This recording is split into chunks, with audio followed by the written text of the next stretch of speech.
Hi! Today I would like to show you how you can transfer files from REALME C30 to an Android device.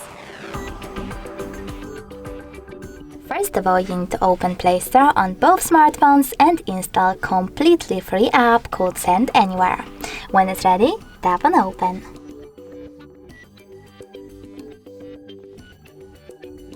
Now you need to click on I accept, confirm, continue and allow. Then do exactly the same on your Android smartphone.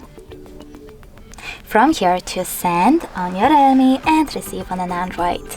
Then you need to tap on all of those type of dots and when you're ready, choose Save.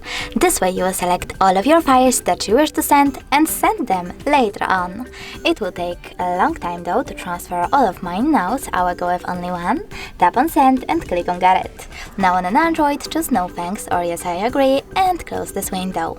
As you can see from here, we have the connection ways.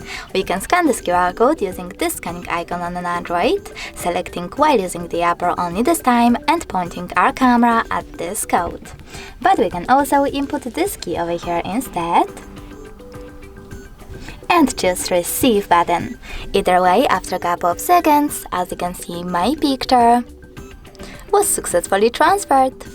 Thanks so much for watching. If you enjoyed this video, don't forget to leave a like, comment and definitely subscribe. Bye!